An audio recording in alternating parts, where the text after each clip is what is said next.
Welcome to the Preferred Walk-On Show. I'm your host, Seth Saunders, joined as always by my co-host, James Kim. Jimmy, week 3, baby. It has come here quickly. Week 2 was a ton of fun. And as we forecasted, if you were a college football junkie, you knew there were some just spicy matchups and something fun was going to happen. And it turned into an electric week of results. Give me your most surprising result and or the result that was the most fun. Most surprising, I think, is USF winning. I think that's pretty much everyone straight across the board. Their win. We both picked them to cover. I don't think either one of us thought they were going to win. But as far as funnest, definitely the Baylor SMU game. I mean, that was an awesome watch, just from start to finish. I thought Baylor was going to pull that out at the end. I thought they were going to run away with it at the beginning too. They got up 10-0 quick, and Baylor couldn't do anything. And then, I mean, Kevin Jennings in the first half, perfect, couldn't miss. That was my favorite game of the weekend. Yeah, that was an excellent game. I'm going to throw you one that was my surprise of the weekend, dude. That was. I'm going to need more cowbell. I mean, clanger, Mississippi State. Oh yeah, beating Arizona State, dude. It was wild. I just did not have that on the bingo card at all. I mean, we didn't even pick it to tell you how sure of a result I thought it was going to be. It wasn't even on our pick sheet last week. So Sam Levitt with probably the worst game of his career, 82 yards passing. I mean, they ran the ball for almost 300 yards, so it was surprising that they didn't dominate the game running the ball the way they did. I mean, hats off to Mississippi State. I mean, that's a signature win for them. If they can keep that momentum up, I mean, they were predicted last in the SEC by everyone. So going into SEC play, that's a huge win for them. Huge win for Jeff Levy. I mean, just a huge win. And here's the thing. If you're an Arizona State fan, at the end of the day, it doesn't really mean anything, right? You still control your own destiny. You go out and take care of your business in the Big 12. But I do think if you're a Forks Up fan, boy, you got some questions now, right? And that's, we were going to put the weight of the world on Sam Levitt's shoulders. And, in order for them to go where they want to go, he's the engine, right? And so he's got to propel them. And dude, he can't do that. Like, he can't play like that once they get in Big 12 conference play. So, dude, that game came out of nowhere for me. I'll be honest, like the USF thing, yes, that was certainly shocking that they went into the swamp and won.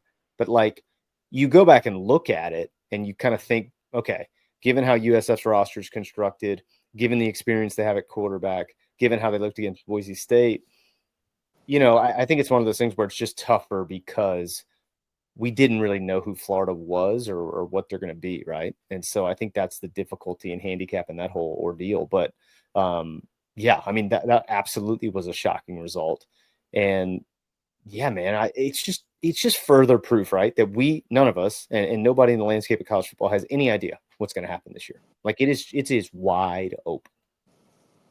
Yeah, exactly. So I think the reason that USF, that result was so surprising was the way that they did it. I mean, first drive, Florida has runs, I think his last name's Ball, I'm not 100% sure how to pronounce it. They run him 6 times, then they run straight down the throat, run right down the field. They only get a field goal out of it, but then they only run him 12 times the rest of the game. Made no sense, their game plan the rest of the game.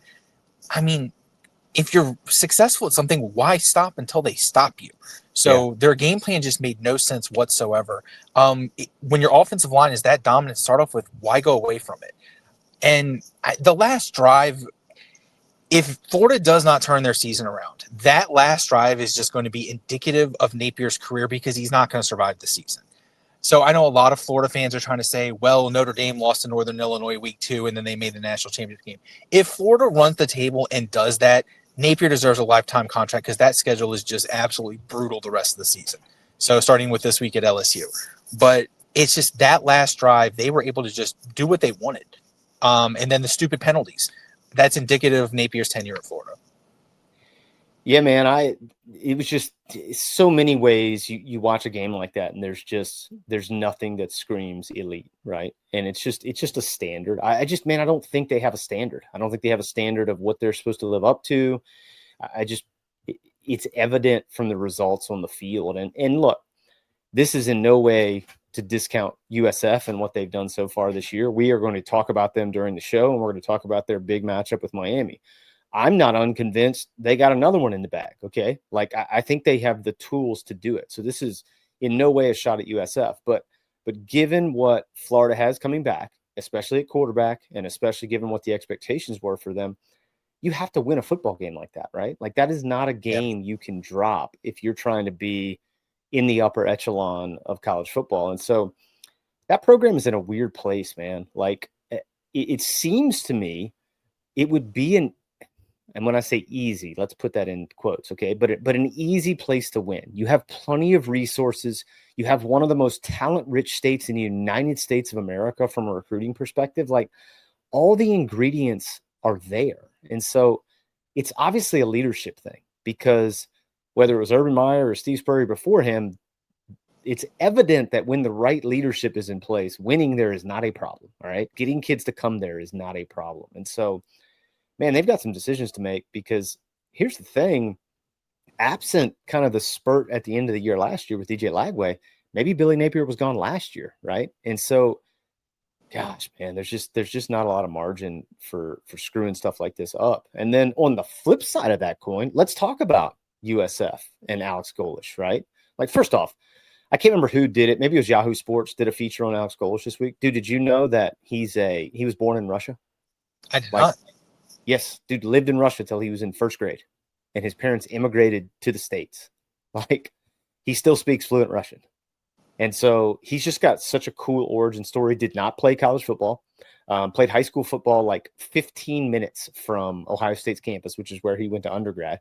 His high school coach took a job coaching at a new high school and asked him as a college student to come help him coach. That's how he got into coaching. And then while he's coaching high school football, starts like asking around, how can I get into the college game? How can I get into college coaching? So like a lot of Dan Lanning similarities, I feel like, in those stories about like, I want to be in the college game and I'll kick the door in and just make it happen if I have to. But dude, there's somebody to watch, man, because now you've got 2 signature wins and you got an opportunity Saturday to really plant a flag in the ground if you go in Hard Rock and up in Miami. And so, gosh, I cannot wait for that game. Also, can we talk about the CW as broadcasting that game, which I find hysterical on a number of levels. And I posted it today on social media and I sent it to you before, but the CW is completely screwing the pooch if that intro is not some type of callback to one of their programs from our high school and college days. Oh, I know, for real. Whether they want to rip a Dawson's Creek intro or go One Tree Hill, or I could even get on board, go Gossip Girl. Okay? Gossip Girl, yeah. Yeah, take your pick, okay? I will not be upset at any of them, but make that happen. Yeah. I just think it would be outstanding. Give me that early 2000s TV intro with feature shots of all the big players in the game. I really, really want that to happen. If I was in charge of CW, it would be happening. So anyways, that's out there. That's a brief peek into my brain. It's a scary place in there, folks. But yeah. So what, 4:30 kick in Coral Gables? We won't pick it yet, but where are you sitting on that? Like, how do you feel about that game? Do you think? I mean, the numbers are enormous. So obviously the suits think that Miami is going to roll, but man, I'm just not convinced. So the Swamp is a much harder place to play than Coral Gables is. It just is. Yes. So yes. And they went in there and they weren't phased. And I don't think they're going to be phased this week. Now, I think Miami is more talented than Florida, especially in the skill position area.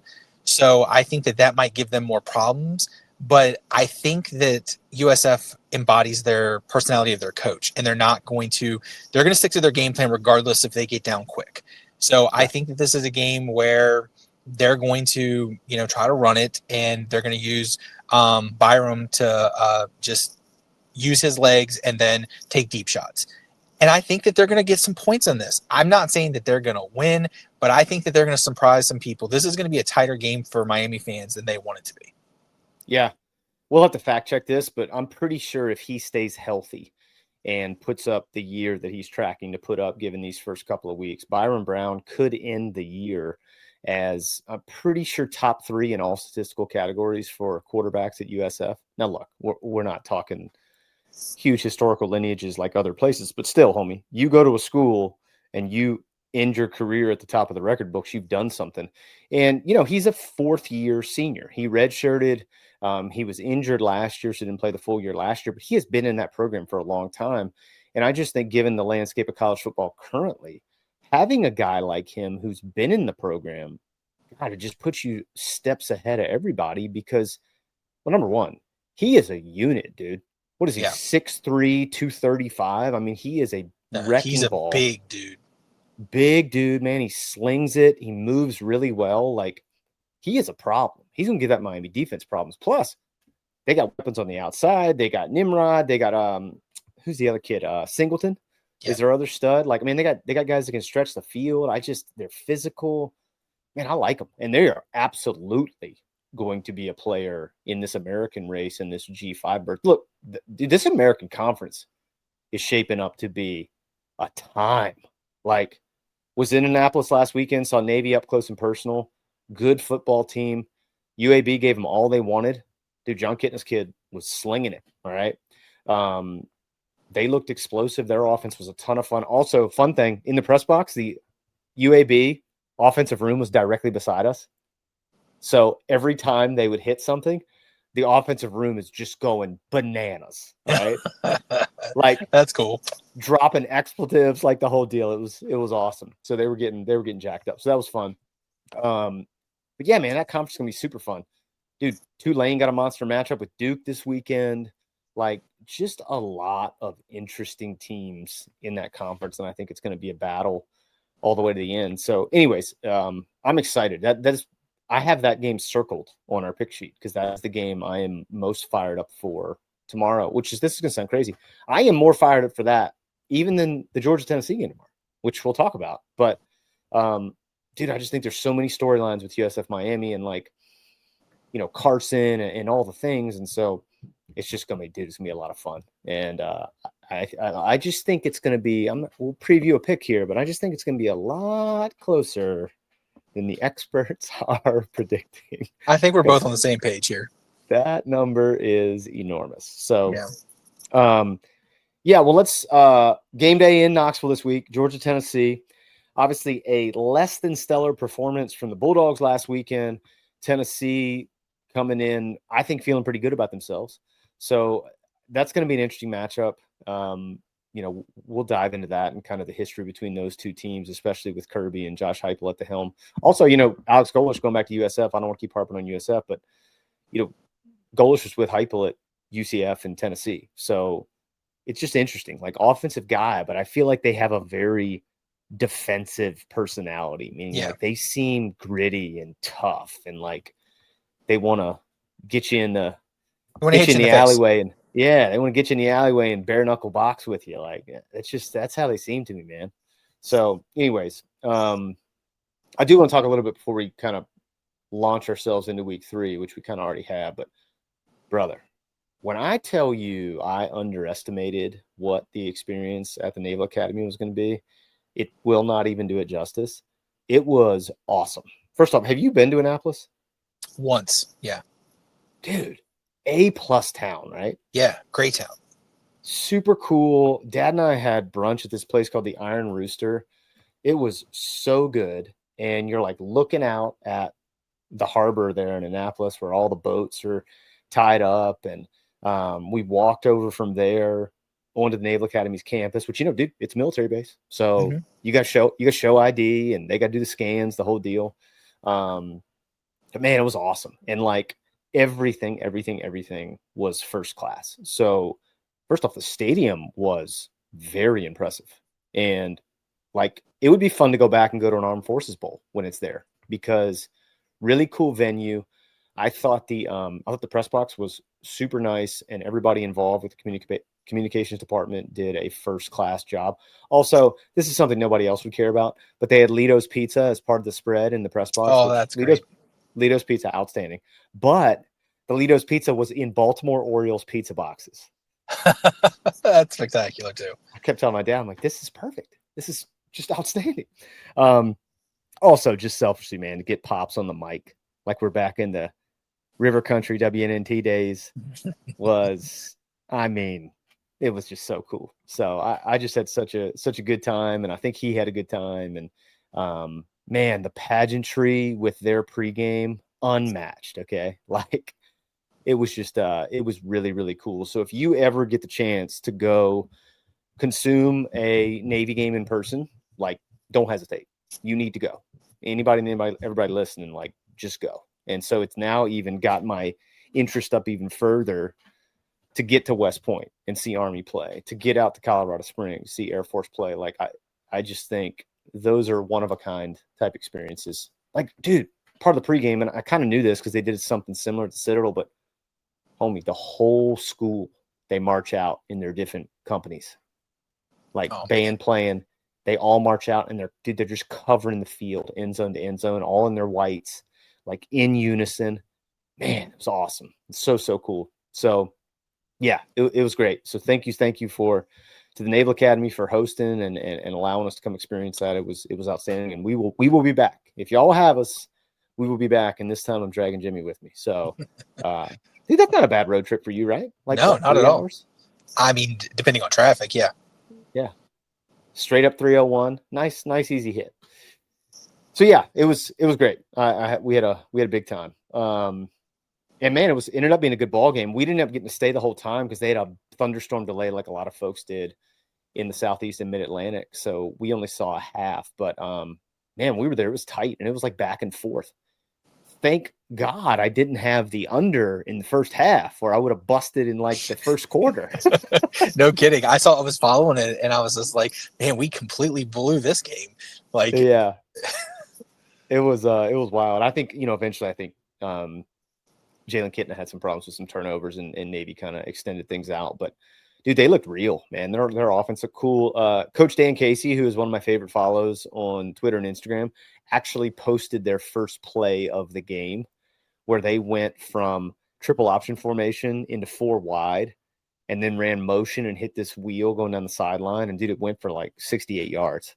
Stadium going crazy. It was beautiful. So it was cool to see he featured it. And it was, great play calling. So, and we saw the goats. That's what I was going to tell you. They had a dude. Their gift shop there is called the Goat Locker. Like when you walk through that's awesome too. The concourse and stuff. I took a picture of it. I was like, oh yeah, this is A+. All right, well, let's pick some games this week.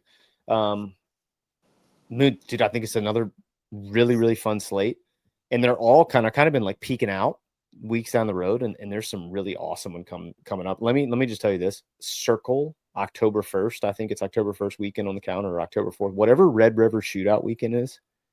That slate of games that day is going to be bananas. Yeah, isn't that the last weekend of baseball? Like they were talking about, like that's going to be the greatest weekend of sports of the year. It is going to be phenomenal. Like the things that are shaping up, given how kind of early season has gone. God, it's going to be outstanding. So, well, let's start tonight. We're taping on Friday. Yep. Game tonight. Dion in Colorado heading to Houston to play the undefeated Cougars. Houston is a 5.5-point home favorite. Dude, there's only one way we can start this. What's the kid's name for Colorado that they're going to start? I know they haven't like officially announced. What's his name? Drew Staub. Yeah. He's starting over Salter and Juju Lewis. Please tell me you saw the post-game clip with him and Dion and the post-game reporter after they won last week. No, I didn't see anything about that. I mean, I know I read about it, but I didn't see the clip. Oh my God. All right. So dude, it's Staub and Dion sitting there getting interviewed by the sideline reporter post-game. And she's asking him about, waiting his turn and all this type of stuff. And he's kind of going into it and getting kind of philosophical. Look, I just had a dream and I was focused in on achieving my dream and doing everything it took to get there. And so then she like pans to Dion to get his thoughts on it. And without skipping a beat, he goes, oh, we got Martin Luther Staub over here. I have a dream. Oh, that's spectacular. Dude, I about fell out of my chair. I was laughing so hard. It's so good. So good. So he will forever just be that to me. He's just Martin Luther Staub now. Yeah, just an electric quote from Dion. So this is one of these things. I feel like there have been some really, really funny interactions, whether it be Mike Gundy being Mike Gundy during the week last week, and then post game they asked Dan Lanning about it, and he doesn't shy away from it at all. No, and just comes right out and says it, which was incredible. Yeah, that was a great quote. We posted this, but dude, that Army post-game cheer after they beat K-State, like I was ready to run through the walls at Fort Knox. Like, I was so jacked up. My dad was like, how many times have you watched this? I'm like, I don't know, at least 15. I can't stop watching it. So yeah, it was stinking incredible. But anyways, that's a long ways of saying, how you feeling about this, man? I feel like we kind of touched on this a little bit in the preview about how, look, man, I think Houston's a great spot for Willie Fritz. And like, I still don't know, and I'm not projecting, but I don't think this year's the year. But I think Houston's a spot where he could have some success, and they could be a real player in the Big 12 as he continues to stay there, given what he did at Tulane. Yeah, I was really surprised when Fritz left Tulane. Like, he had built something there, and then when he left to go to Houston, it didn't seem like a good fit. And I still think, like you said, I think he's a year away. They got a good team though. They're going to surprise. They're going to win some games they probably shouldn't this season. But Dion proved last week that he's not afraid to pull the trigger on a quarterback. So if Staub comes out there and he starts stinking it up, he's going to roll through all three of them till they start doing something. And I like that. I like the fact that he's not scared to put whoever out there has got the hot hand. And that's why I like Colorado against Houston this week. So, but not necessarily when they get to go against the big boys. I don't think that's going to work against the big boys. But this week, I like Colorado. This just tells me that my boy believes in Martin Luther Staub. He is behind it. I like it. Go Buffs. Okay, I like it. I am not as confident. Man, look, they gave Georgia Tech more than I thought they were going to give Georgia Tech. Okay, and I think some of the move last week was they're trying to find some stability at that quarterback position. And look, man, maybe I'll be wrong. Maybe Drew Staub is that. All right, but no, dude, I like Houston. I like Willie Fritz. Like, they're playing at home. Friday night game. Ain't nobody talking about the Cougars. I don't know, man. I like them. I think they're going to come out hair on fire. Big time ball game tonight. So I'm taking the Cougars, baby. What's the line? You said 5.5? 5.5. I hate that number, by the way. It's an awful number. It's an awful number. I think that's kind of why I like Colorado in this, though. It's because of the number. Because I'm taking the sucker number. That's why you're taking Colorado. Okay, so let's before we move on. Your boys, what, 9-12 currently on the year? 9-12. Where do you sit? 11-10. Oh, okay, we're in striking distance, baby. This is my week. Week 3 is when I get. What do I always tell you? First couple weeks, I'm just trying to hover around 500, feel my way through it, see who I like, see who my teams are going to be. I'm on it now, baby. And we're starting with the Cougs. Oh, Lord, here we go. Okay, next game tomorrow at noon. Clemson going to Georgia Tech, as Reese would say, Clemson going to Georgia Tech to play the Yellow Jackets. Haynes King, Brent King, and the boys. Man, this is an interesting one. Clemson, 3.5-point road favorite, coming off of, shall we say, quite the surprising course of events when they hosted Troy last weekend. Although I did see a Clemson fan post a side-by-side of their matchup with Troy in 2016 and how it mirrored exactly what they did this year against Troy. And so he proclaimed Clemson 2025 national champions because they looked like crap against Troy. Okay, wherever you got to go with it, I'm here for it. But yeah, where do you sit on this? You know, Bobby Dodd Stadium is not the greatest home field advantage in the world, even when Tech is good. True. So I don't really feel like where this game is played matters that much. If it was at Clemson, obviously Clemson has got a great home field advantage. Playing at Tech doesn't really matter that much for Tech on that side. I think Clemson should win this game hands down. I think it's going to be a dogfight. I think Clemson pulls away at the end, so I'm going with the Tigers. I'm not really confident. I like Tech as a team. I love Brent Key. I love Haynes King, and I hate saying that about Georgia Tech because I hate Georgia Tech as Georgia Tech could be a rival. But I think I love those two, and I think that they're going to do some great things this year. But I think Clemson is going to show what we thought Clemson was going to be this week. Is it too early to sell on somebody? I might be selling on Clemson week 3. Like, I thought they looked, underwhelming week 1 against LSU. And then they certainly looked underwhelming against Troy last week. I just, man, I don't understand them. I don't get what they're supposed to be. And like we keep getting sold this deal about, oh, dude, their D-line's outstanding. They're going to be a problem up front. And look, man, I'm not debating any of that. I think those things are pretty valid and true. But I just, man, offensively, God, I don't know. I'm not sold on them. Give me the Yellow Jackets. I think Haynes King is going to bust it up. I just think, I don't know, man. There's just something about that Georgia Tech team. They just seem unified, and I think they got good culture right now. So, yeah, I'm taking the Yellow Jackets. I don't really have a lot of empirical evidence on that. I just feel better about Haynes King and that group than I do about what Clemson has rolled out the first 2 weeks of the year. So, sorry, Reese, I am not going to take Clemson this week. This is a chance for me to make up some ground, too. I'd be lying if I told you that wasn't part of this, okay? It's week 3. You act like I'm 7 games ahead at week 3. I know. I got to put a stake in the ground. I need a big week this week. I need to go like 9-1 just to reassert that I know what I'm talking about. You do realize this could have the opposite effect, too, right? That's okay. Dude, I'm really trying to tap into my intestinal IQ here. I got to get in touch with my guts. All right. So this is where my guts are taking me. Okay. Like we talked about earlier, Dogs heading to Knoxville for a big one on the Tennessee River, playing the Vols. Georgia is a 3.5-point road favorite. Lot of angst, lot of hand wringing in Dog Nation this week. Is the offense going to show up? How are things going to be with Gunner? Are the Dogs done? A lot of people throwing dirt on the Dogs nationally too, might I add. Where are you sitting on this? Where's your gut at? We can put on our bias hats too if you want. I have feelings. I have 2 opinions on this. Okay, so my Munsonitis is saying that Tennessee's going to win 41-7.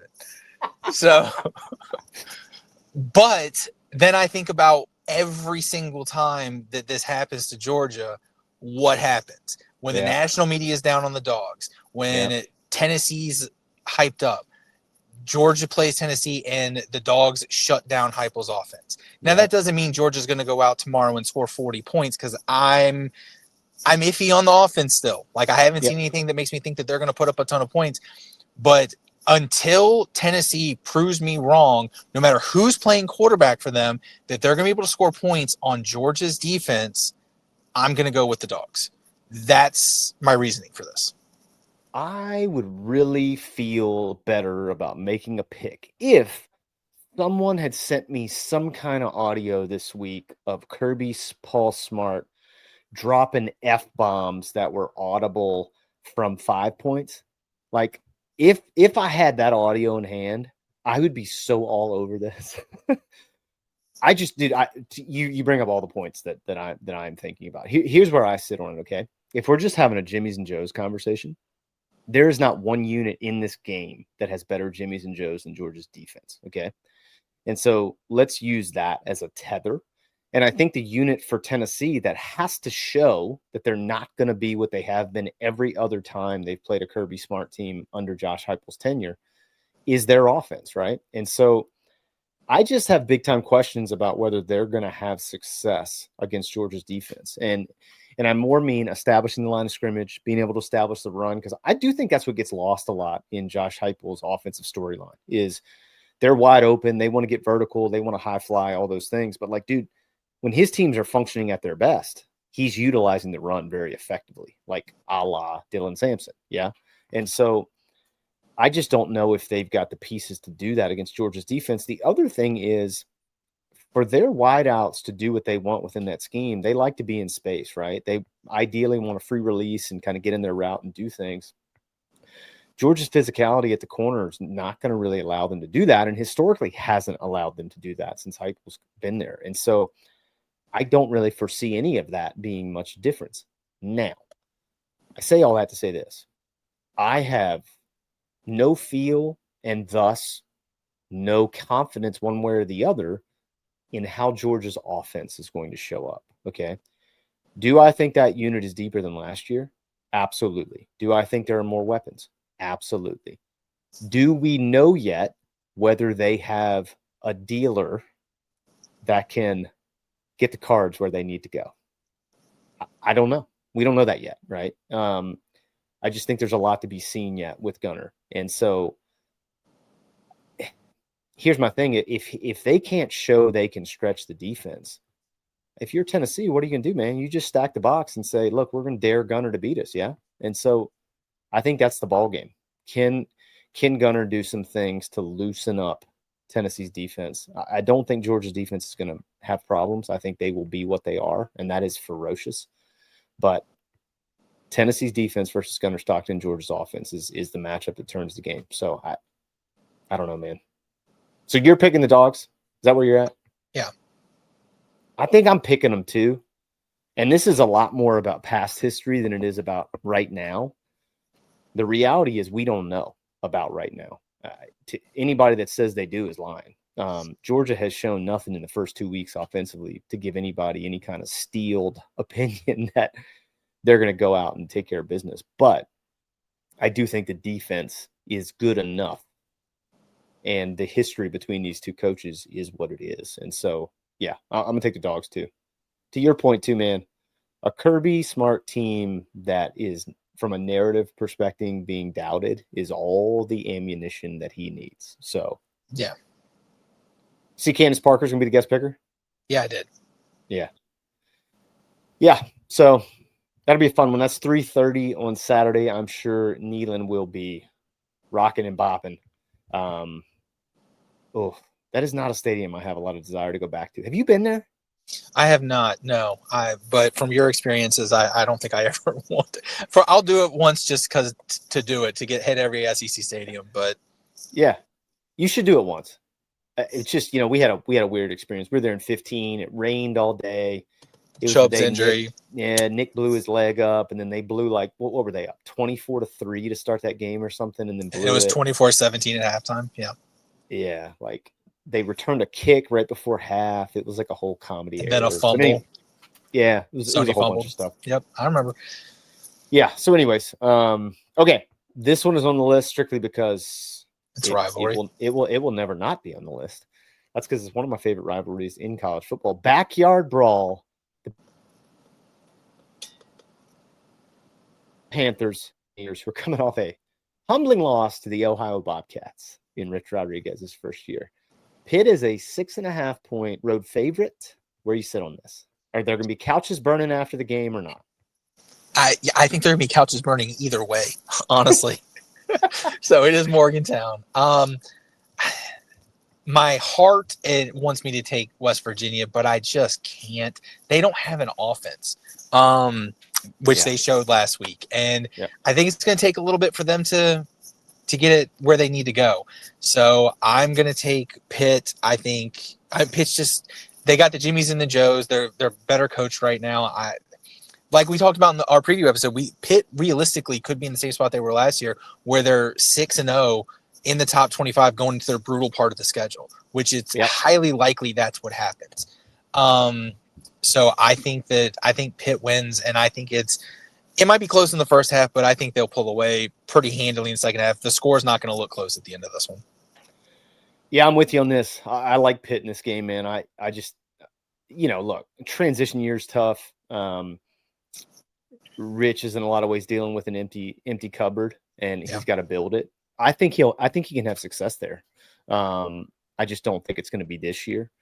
I wonder too, with how kind of middling that program has been for a good while now, like what the donor base is like, what the NIL funds look like, all those kinds of things. And so they're gonna have to rebuild the war coffers a little bit, I'm sure. And yeah, I think Pitt is much better situated from what they returned on their roster. We talked about this in the ACC preview episode. Dude, Pitt, until they face planted last year, had played good football. And so we'll see, man. But yeah, I like them in this game. I just think talent-wise, they're better, and I think they'll win. I'm with you. I don't even know that it's going to be terribly close. I mean, look, it's a rivalry game. It's on the road, all the things, but I just think Jimmy's and Joe's wise, there's a disparity here. So I think it'd be a fun day to be a Panther fan. I think there will be, maybe there will be furniture ablaze either way. You could be right about that. Yeah. It could either be out of joy or out of angst, one of the two. All right, next game on the docket on the CW at 4:30 tomorrow afternoon. My favorite game of the day. USF, the darling of the young season, heading to Coral Gables. Well, not to Coral Gables. It's actually Fort Lauderdale. The stadium is nowhere near Coral Gables. It's actually directly next to a casino, so you can go place a little wager and then head yourself on over to the ball game there at Hard Rock. But Miami, I still can't get over this number. 16.5 points, home favorites over the Bulls. Where are you at on this? I mean, I think we both know where we're at. I'm taking the Bulls, and I will say this: if they win this, they should be top 5 in the country. Yes, agreed. So they will have the 3 best wins so far this year. It won't even be close. Yeah, you're right. Does anyone else have 2? Dude, not just 3 wins, okay? They're going to have 2 true road wins against Power 5 teams. Yeah. Which is, dude, it's bananas. Yeah, man, I don't know. I don't know who's going to win, but this just feels like easy money, which probably means that it's not easy money. But I think what they're going to fight, right, is the creep. And what I mean by that is they're everybody's favorite thing to talk about right now. We're talking about them, and it's awesome. You know, their story's fun. They got fun players. They got a fun roster. Alex Golish is a cool story. There's all this positive talk, right? And so do they let the rat poison, as Coach Saban would say, creep in? Or are they able to kind of stay within the bubble, honor the standard, and let it eat come Saturday? That's what we're going to find out, man. I think part of what's interesting about watching teams that haven't traditionally had success is watching them deal with it and see how they sustain it, how they respond to it, how they carry it. And that's the story for Saturday with me, man. I think talent-wise, they got the talent. Like, dude, this Byron Brown kid is a lot of fun. Yeah. And dude, they throw the deep ball, man. They are not scared to fling it, and they stretch it, and they are not scared to hit you. And so here's my turn, and you know where it's going to go with Carson. If they put pressure on Carson, Miami going to have problems. He will turn the ball over. And I'm just saying, if USF can make Rube Baker come out and get the yips, then it's going to be a happy day to be go Bulls on Saturday afternoon. So, yeah, man. I like them. I like them a lot. And I wouldn't hate sprinkling a little bit of fun money on the money line. I like them. So we're both on them. Well, my plan to get divergent from your picks has gone astray really quickly, my friend. Don't worry. I'm pretty sure you'll find some more.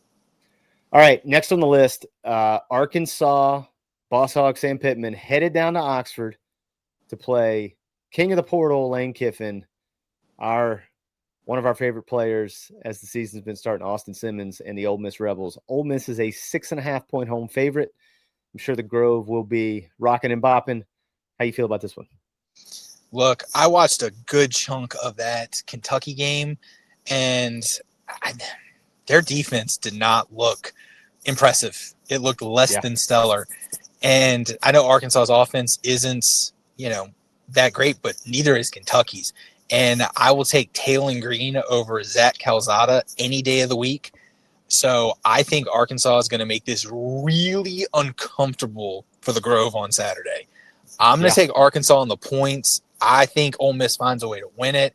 But Simmons has been a little turnover prone.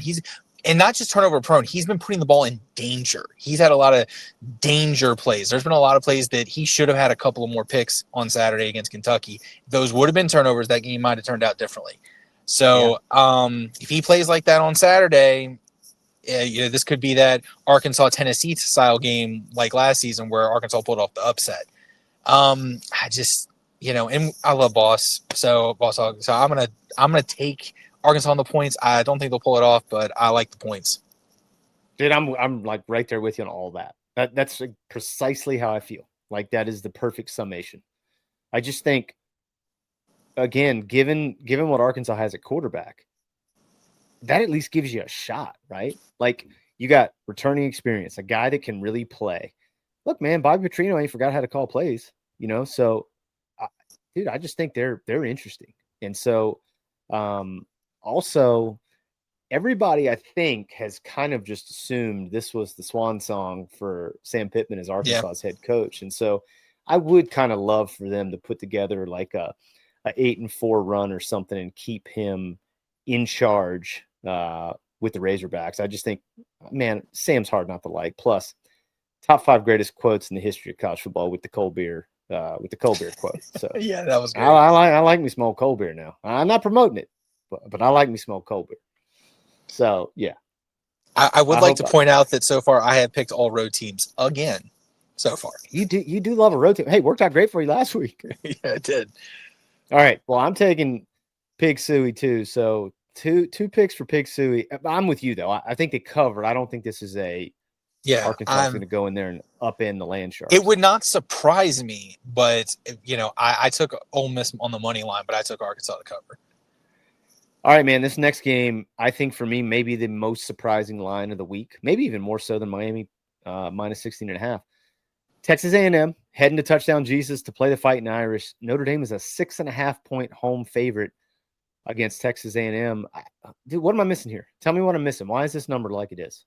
I have no idea. I think part of it is we've only seen Notre Dame once. Notre Dame had a bye last week, so that's part of it. And I think a lot of people are just looking at Notre Dame's opponent and the score. It was 27-24. So I think that's part of the issue. So I don't know, man. This game, first of all, love the under. Two great defenses. I'm not sold on Notre Dame's offensive line.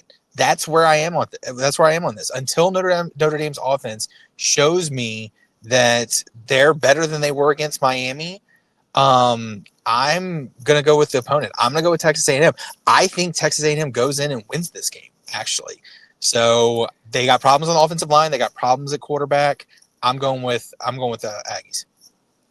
Dude, I was expecting this to be like a pick'em, like a half-point spread type thing. Like even though it's home field, right? Like it just feels to me like Texas A&M has the 2 most dynamic players in the entire matchup. So you go Marcel and you go Casey Concepcion. Like I just think the ability for them to connect and do something offensively is, it just seems like a slam dunk to me. I mean, I think they absolutely cover, and I'm with you, man. I think they can win straight up. Like I like Texas A&M in this game, and maybe some of that is an overreaction to Notre Dame week 1, but I just was not super impressed with them against Miami, and maybe some of that was not being terribly impressed with Miami. But I'm with you. This seems like the slam dunk of all slam dunks, which if I'm saying that probably means Notre Dame's going to win by 2 touchdowns. But I'm taking the Aggies, man. I like them. To me, they have certainly the 2 most exciting players on the field, and I think overall they have the best player on the field, man. That dude, Concepcion he's real. He's real. Capital R. Yeah. All right. Next one on the list. This is interesting for a lot of reasons, but Diego Pavia and Vandy come into Columbia to Williams-Brice, and they're playing the Gamecocks. South Carolina, 5.5-point home favorite. Here we go with this number again, 5.5. Feels like a trick number. Where you sit on this? You think Vandy's going to give them hell, or you think Lenore Sellers and the Gamecocks kind of do what they want? This is a 7:30 kick, right? 7:45. 7:45. Sandstorm will be a rockin', my friend. So originally I had Vandy in the points, and then I remember this is the SEC night game. And I changed it to SC because of the atmosphere. That place at night is just bananas. So if this is a 3:30 kick or a noon kick, I think Vandy has a legit upset potential. But that home field advantage, I think, completely tips it in SC's favor. These teams are very even. As much as SC doesn't want to admit it, they're very even. They got the best player. SC definitely has the best player on the field in Sellers. But they, as far as team makeup, they're just so similar. So I think, I'm taking SC. I think SC is going to pull away. There's going to be a couple turnovers in this game, that probably early, and they're going to have a lead and then be able to, just kind of sit on it. Everybody keeps comparing the games against Virginia Tech. Virginia Tech stinks. So, but, you can't. It's kind of like, least the common denominator is Virginia Tech, and it's how SC played against them and how Vandy played against them. It's like Vandy played better, so Vandy's better than SC. That's not the way it works. So I think SC is going to win. My first home pick. But if, like I said, if this is a noon kick or 3:30 kick, I think I would take Vandy. I don't have a ton of feel for this, but it just feels to me like when you're in a situation like this where you kind of don't know or you're kind of questioning what's going to go on, I just always go back to who has the best player, who has the person who could tilt the field if need be. And that's Lenore Sellers, man. Like, he is so dynamic, and I think any field he steps on gives them a chance. And so I think he'll protect the football. I think, to your point, that home field at 7:45 is going to be beyond bananas. And how does Vandy sustain that? How do they respond if they get down early? Because that's the type place. South Carolina scores a couple early touchdowns and it's 14-0. Ooh, boy, it could be like a runaway cockaboose. Like, it could just get ugly pretty quick because that's how that stadium is, man. So yeah, I'm with you. I'm taking South Carolina again. I hate the number 5.5.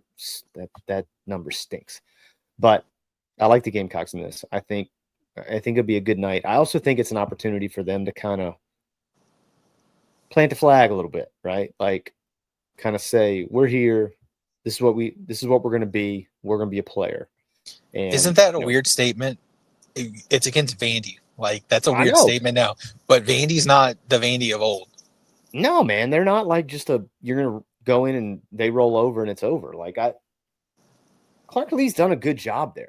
Vandy's really one of those jobs where you have to temper what the actual expectation is. Like, what's realistic? And so, I don't know. Maybe I'm wrong. Maybe things will change with the updated stadium. Maybe they have a war chest that they can access and they can recruit. I just think, yeah, man, it's got to be it's almost impossible, I think, to convince enough impact guys to go to Vandy to play football. It's just not going to happen, man. It's culturally, it's never going to happen. But yeah, I still think they're a good football team, and I think Diego Pavia is the wild card in all of it because he's kind of must-see TV in a lot of ways. Yeah, he is. So, yeah, but I'm with you. I like South Carolina just because I think Lenore Sellers is that guy. So I think the Gamecocks will win and they'll cover on Saturday night. Dude, this is another one with transfer portal implications, right? Duke heading to Nawlins to play Tulane. Duke is a 1.5-point road favorite. Darian Mensah returning back to his former school to play the Green Wave. And obviously Tulane led by BYU transfer Jake Retzlaff. And dude, Tulane's an interesting football team. Duke, although that result, if you just look at the score against Illinois last week, looks super, super lopsided. Do you ever look at that? I'm gonna mess the guy's name. I think his name's Parker Fleming. Does that sound right? The guy that does the "How bad did my team lose" graph. Have you seen this? Yeah, I've seen those.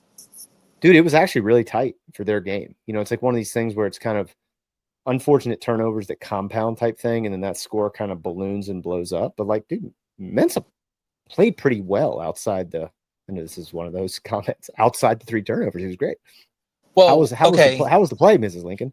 The graph doesn't tell the story for that game though. I watched it, so that game statistically he looked minus the 3 turnovers looked good, but as far as his actual play, they were in the first quarter they were able to sustain drives. The second and third quarter when they were turning the ball, when they were not turning the ball over, they were 3 and out 3 times.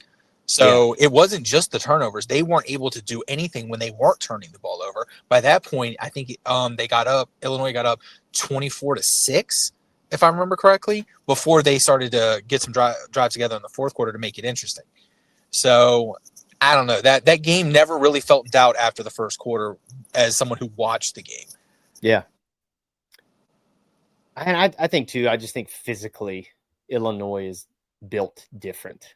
Yes, they are. They are. I think they got worn down and they couldn't take it anymore. I mean, that's just a fact. Roster. What was impressive was Duke's defense. Duke's defense, I thought, with all the turnovers, the short fields, they played great, only giving up 31 points. You think? How do you think it sits this weekend? You think they go in and handle Tulane, or you think Tulane gives them all they want? I think it's a close game. I think Once again, I'm picking an away team, but I like Duke to go in and win. But I think this is a really close game. I mean, the 1.5 is basically a pick 'em. I don't think it's a 1-point game, so I'm taking Duke to cover. So, but I think Tulane's going to give them all they want. So Retzloff's a good quarterback. Yes. Like, I mean, he's a legit quarterback. So I think, and he's really good with his legs too. This is going to be a game it's going to depend. I think it's going to come down to which quarterback can use their legs the best. So, and I think that's Mensah. So he's just more talented. Give me the green wave, baby. I like Tulane. I like what right. they got going. I like the American Conference. Give me the home team. I'm taking Tulane. Dude, that was the get of all gets, the fact that they got him in the portal. Like, talk about found and lost money. Like, holy smokes. I mean, look, I think it worked out great for both, right? Like, Bachmeier's at BYU. That's a fun thing. And now Tulane's got a quarterback that I think keeps them a prominent player in the American race all year. Yeah, man, I like him in this game.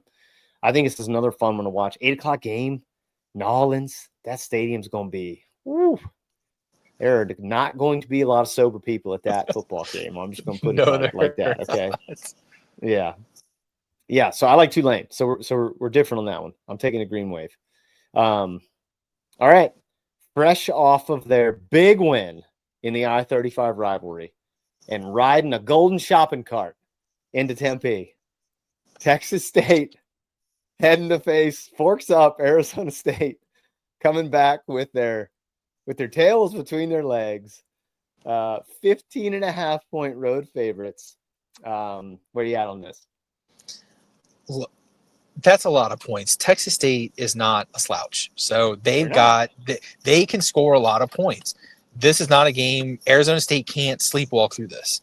So I'm going to take Texas State in the points. I think it's a backdoor cover. This game, to me, is exactly how I felt about JMU Louisville last week. So I know that's not how that played out, but I feel the exact same way about the game. It's going to be a game where ASU is probably going to get up and then give up a late touchdown, and then Texas State will cover. So I fully expect ASU to win this game. And if they don't, I mean, there goes their season. And with ASU's loss last week, we didn't get a chance to mention this. I'm pretty sure that pretty much guarantees the Big 12 is a one-team bid. We probably thought that to begin with, but that pretty much guarantees them a one-team bid. Yeah, let's walk through that. That's an interesting point. Let's walk through that real quick, and then I'll make my pick. Okay, let's forecast this out. Iowa State wins again, so they're undefeated. Let's say they go unblemished and they're playing into the Big 12 title game. Okay. Because I would think where they're at in their season, they have no more out of conference games. Is that right? Or their out of conference games are probably nothing substantial. I don't think they have one. Yeah. Because their in-state rivals Iowa. So I wouldn't think they have one. Yeah. So, okay. So let's walk through that. Let's say Iowa State continues down the road they've been on and is, let's just say 11-1. Okay. And they go play in the Big 12 title game. And who else? Oh, okay. I'll throw one at you. Let's say Utah's undefeated. They face off in Dallas. Losers out. I mean, it obviously depends on how the rest of the season plays out, but I think you have to have a team that has a good out-of-conference win the conference for it to happen with one loss. So I think the only one who really fits that bill, at least right now, is Baylor. So Baylor has to have, because they have the one loss to Auburn, but they have the SMU win, and that's if SMU is what we think SMU is going to be. So they win out, they win the conference, and they beat like an undefeated Utah. Then you can get two teams in. Yeah. That's a good point. Or an undefeated Iowa State. Now, I don't know what the conference schedule is. Those two teams might all play each other, and this might be a moot conversation. So, but that's the only way I think they get two teams in is there's one undefeated team runs the table, and then you get like a 11-1 Baylor, and Baylor wins the conference title. Dude, let's talk about this BYU team for a minute. Because I was thinking about this when I was watching them play Auburn, and then I was thinking about it again watching the game against SMU. If they can figure out their defense, they are going to be a problem, dude. That offense is tough. Like, we talked about it a bunch. Sawyer Robertson's real, dude. Like, he is legit. And so if they could figure out how to stop anybody, they're going to be a problem. On the flip side of that, and you bring up a good point about those two. I mean, God, talk about a meat grinder to start your year. But if you're an SMU fan, you are now tangentially the biggest SMU and Auburn fans in the country, right? Yeah. Because you just want them to win. Number one, the more Auburn wins, the better it makes your loss look. And the more SMU wins, the better it makes your win look. So, like, they're rooting for those teams to really assert themselves in the ACC and SEC respectively. And then, obviously in the Big 12, they control their own destiny. And there's no team in the Big 12 now more battle-tested than they are. Like, those are two tough games to open with. So, yeah, man, that Baylor team's interesting. I think TCU is going to be interesting. Again, the Big 12 has got a lot of players in it. KU got worn down last week by Mizzou. Dude, let's talk about that for a second. I need to make a pick. All right, I'm going to pick, and then we'll keep talking about this. I'm taking Texas State too. Give me GJ Kenny. I love this number for them. I'm with you. I think this is – I'm not saying they're going to go in there and give Arizona State a loss scare or anything like that. I just think it's a tighter game than this. I'm thinking like 10 points, something in there. So 10 to 14 is what I got. Give me Texas State in this in the golden shopping cart. So, dude, let me come back to the Big 12 thing. Like, there's just a lot of players involved, and I think a lot of people that can give other teams trouble. But, dude, Beulah looked really good against KU, and through the first two games has looked really good. And so somebody wrote, can't remember who wrote it, they said, did Penn State pick the right quarterback? Like, I don't know, man. It's really early to tell that. Is he Perla going pro? He can go pro after this year. I think so. Yeah. I mean, I just think he is a more dynamic animal than Drew Aller is, obviously. Yeah, and that's why I talked about with Penn State in our preview is that it's going to come down to Aller's legs. It's not that he can't run; it's that anytime that they did run, they brought in Perla last year. So, but I mean, he was throwing darts last week. I mean, all over the field. So, and I mean, we just didn't see enough of him last year to know that he could do that. And I think it was kind of a misnomer because they kept talking about, Drink was talking about how they had the quarterback competition all off season and that they were going to play the halves. And then Horn got hurt. And I think I can't imagine what was Horn doing to make you think that was close. Dude, I don't know. I mean, if it was close, then you start going, how good is Sam Horn going to be? Right? Yeah, exactly. When he gets healthy. Now, look, Sam Horn, obviously a great athlete. He's in the Dodgers organization, so high-level talent, high-level athlete. So I'm sure there's great arm talent there.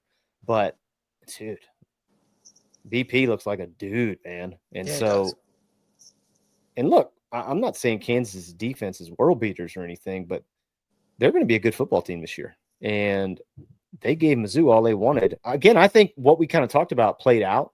I think Mizzou kind of wore them down. And by the end of that game, they just asserted their will. I think that's why they busted that big 60-plus yard run. I think it's just one of those things where physicality won out at that point. Yeah. So, but yeah, he's going to be an interesting player to watch. A lot of fun, good player.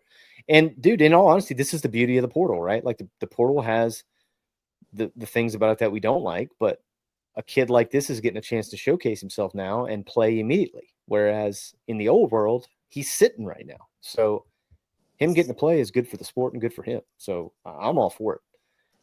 All right. Last game of the day, FCS game of the week, 3:00 kick tomorrow. North Dakota headed to Bozeman to play Montana. Montana is a 2.5-point favorite. Where are you sitting on this? What a brutal stretch for Montana. I mean, good God. And I mean, coming off the heartbreaker last week, oh man, this is a tough one. Well, hold on. That was Montana State last week. Oh, that was Montana State. We just got Montana proper this week. Oh, so this is the Grizzlies. Correct. Oh. All right, well, that completely changes my pick then. Dude, Montana State gonna be a very good football team, by the way. Yeah, they are. Dude, I watched a big chunk of that game. I fell asleep watching it, actually. That was an entertaining game. The whole time I'm watching it, I'm like, man, I was like, South Dakota State's got their hands full in this game. Yes. So I think I'm going to go with North Dakota. I'm going to go with North Dakota in this one. Ooh. I picked almost all road teams, so why not? So I am going to take Montana. I like the home team in this. What is Bozeman? Grizzly Stadium? Isn't that what Montana Grizzly Stadium is called? Stadium, Grizzly yeah. Stadium. Oh, Yeah. Electric. I tell you, man, I would They love got good to uniforms too. excellent uniforms. I would love to do a run where we do. I don't know how we would do it. The timing would have to work out, but I would love to go Dakota marker game. So we go to North Dakota State, South Dakota State, and then catch Montana State. Like, what's that? Brawl of the Wild? Talk about the name of all names. Do you remember when we talked about this last year and we were talking about our trip and how cold it was going to be? And I was like, and you're talking about going to the Dakotas. Yes. In November. It's funny you say that. I think I need it to be cold if we go. Like, I can't go there and it be 75. Fair point. I need it to be like deathly cold when we go. Like -17. Yeah, something aggressive. Like something where you look like you're in the Christmas Story movie. Like, that's how I'm going to have to dress. Well, I can promise you we won't be taping outside the stadium if that's the case. Oh, boy. Man, I was so cold when we were at Madison. Holy smokes, I was cold. Yeah, that was God bless the hand warmers, man. That was keeping me alive. I was wearing it for sure. Yeah, anyways, we need to do that. I definitely want to do Dakota marker game, and I would love to do Brawl of the Wild. Like, dude, Brawl of the Wild, come on. Yeah, that's outstanding. Great. So good. So good. And FCS football. Also, we're going to talk about this and then we're going to stop. I tweeted at you I can't remember who it was. I want to give them credit and I can't remember his name, but he did a FOIA request to show the top 5 operating budgets in FCS football. And all the usual players are in there, although maybe you wouldn't say Stony Brook is a usual player. However, the name on the list that you could have knocked me over with a feather is the tribe of William and Mary coming in at what were they, 4th? 5. Sam Herder. Dude, 5th biggest operating budget in FCS football, and we stink. Like, what are we doing, man? Oh, what did you ask me? What are they spending it on? Yeah, I loved your response though. Paul's Deli spread. Paul's Deli. I'm here for that. Spread. I'm here for that. Just, hey man, unlimited hot hollies and cheese fries and as many pitchers as you want. Dude, those cheese fries are to die for. They are world class. Okay, if anybody is planning to make a pilgrimage to Williamsburg, Virginia, carry your behind to Paul's Deli, sit down in one of the booths, try to find the 2003 William and Mary baseball team picture that's on the wall. See your boy, and get yourself some loaded cheese fries. Holy smokes, they come out, dude. This is how you know cheese fries are good when they come out on the 2 plates. Because the top one is a health hazard because it's so hot. That's when you know. That's when you know it's real. And that is how you get it at Paul's Deli. So shout out Paul's Deli. I have spent many a night there less than sober. Let's just put it that way. Your wedding night was spent there. Oh, boy. Yeah, that's right. Yeah, we went there after the reception. The pre-wedding was also there. Remember we watched? That's true too. Yeah. Who did dogs play? Dogs played Mississippi State. No, Mississippi. His Dogs Ole Miss. Dude, that was pre-game wedding at Paul's Deli, and then post-wedding at Paul's Deli. What a great time! I have a picture in the wedding tux going straight from the picture. I'm pretty sure. Right. Yeah. Even better, I think I have a picture of my mom going straight from the picture. Oh, that's spectacular! I gotta find that. Please send me. Please, if you have that, please send me that. I gotta see that. I'm pretty sure that lives somewhere. I'll have to unearth that. But I think that's a real thing. I think that lives. Oh yeah. Oh, speaking of that, I lied. We're going to talk about one more thing. Did you see the Athletic listed their top 10 must go to like establishments in certain college towns? No, I didn't see that. Dude, Nick's was on the list. Was it? That's awesome. As it should be. So we got 9 more to tick off. Yes. Yeah. Like, dude, the other one that was on there that I was irritated because I really wanted to take you there and we were in Madison. The times didn't work out. But Wando's was on the list for Madison, who I've been trying to get them on for Campus Icons. He's not here, and Chapel Hill was on. Have been trying to get them on for Campus Icons. The Airliner was one in Des Moines at Iowa. I'm in on that. That sounds cool. Man, what were some of the other ones? The linebacker at Notre Dame. I've been there. Also trying to get them on for Campus Icons. That's a cool spot. Yeah, it was a good list, man. It's like all places. I'm like, okay, yeah, I'll go to all these. This is right up my alley. Yes, please. No Athens establishments on the list. No Lawrence establishments on the list. I can't remember if there were any from Columbus or Ann Arbor either, but pretty fun list. There was one in New Orleans, Tulane. Oh, that's cool. Yeah, there was a few more. So anyways, cool list. If you haven't seen the article, check it out. I love stuff like that. But all right, that's all I got, homie. That's all the picks. It's gonna be a fun slate. Exciting thing, we have John T. Edge on the show. We're gonna release that on Tuesday. John T. is brand new book called House of Smoke. In some ways inspired by his journey as the host and writer of True South, one of our favorites. And I'm looking forward to it, man. It's kind of an exploration of his past and where he grew up and kind of what shaped him. So I think it'll be outstanding. He will be in Athens September 24th, and then he's coming here to Charleston September 25th. So I'm going to try to pop out and see him when he comes here to speak about the book on the 25th. But John T's Aces, it's a fun episode. He was great. And so look for that on Tuesday. And in the meantime, enjoy this weekend of college football and kiss your